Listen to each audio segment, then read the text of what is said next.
It's not the rifle, it's actually what's on the back of it that we're looking at in this episode of Airsoftology Reviews. So for those of you guys with M4s or anything with a standard buffer tube on it, definitely pay attention to this review. This is a great way to do a nice little upgrade to your AAG to add some functionality. And today we're looking at the PTS EPS, or better known as the Enhanced Polymer Stock. So we've been watching this stock release since SHOT Show of last year. So it's almost been like a year and a half that this thing's been in the development stages, getting refined and getting ready to be released. And that is the PTS, or Professional Training and Simulation, Enhanced Polymer Stock.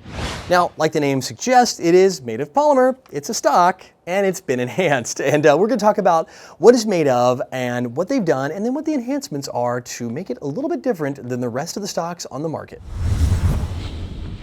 So first off, like all PTS, it is made of nylon fiber reinforced polymer, and it is of the DuPont family. So they're using the premium nylon fiber polymer out there. We're not talking about shortcuts here. We're not talking about the cheap stuff. This really is high-end premium polymer. So you know when you make the investment into something like this, you are getting definitely something on the high end, something with brand name polymer behind it that's gonna last really long time and potentially outlast your AEG.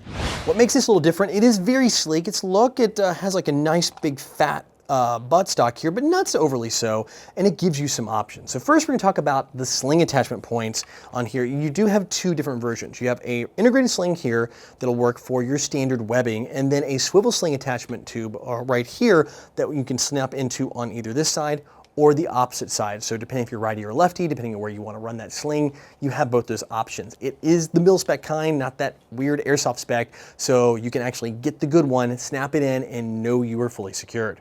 Also, this being a crane style stock, it does give you plenty of room inside for batteries, and that's what really matters here. Two little tabs you press in and pull it off, and I do like that. Gone is that little tab at the bottom that you end up snapping off every time you go to do it. These are two easy to get to right here in the grooves. You can pop those off. Inside, you get the plenty of room for your batteries. What I like they've done here, now this is probably the biggest thing for you guys out there that run lipos, rather than make the two tubes down the side round, they've actually squared them off for you at the bottom. Now what that does is having three sides squared off allows you to put in those really square stick type batteries that are kind of tough to get in those round tubes in here with no issue at all. In fact, I've seen people put 2200 milliamp hour GMP batteries in. That is a huge battery to get into a crane style stock, and even some 3000 milliamp lipos down in here that are multi-part. So this will fit probably the biggest lipos you can pick up in crane style for airsoft, and probably more than any other stock on the market currently today.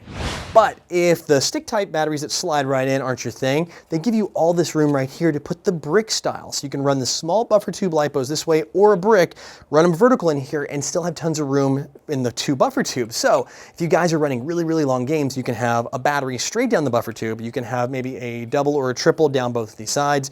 And then as your third backup, run a small brick in here, like one of those little small PEC box batteries, and actually have three batteries in your gun ready to go. So if one goes down, you simply just pop this back off, super simple, and move the plug to the next one. So now that we finished that off, I'm gonna put the cap back on, and that's what we're gonna talk about next. The cap itself is really trim, really slim, so it gives you all that space inside with none of that actually used up on the butt pad. Butt pad is small and short. Again, this is designed for airsoft. They thought about that, so they're not giving you a huge rubber butt pad because we don't have recoil in airsoft, obviously, or at least not enough recoil to matter to have a rubber butt pad, but they give you this great ridged texture. It's like these little grid pattern, but it's got enough aggressiveness to it that it will put on your shoulders. So when you are sighting this rifle down, it's not going to slip or walk away. It actually does a very fantastic job, and it's even textured below that. So I think out of all of them, where they're doing some kind of like rib setup, having this square grid pattern is pretty nice to me.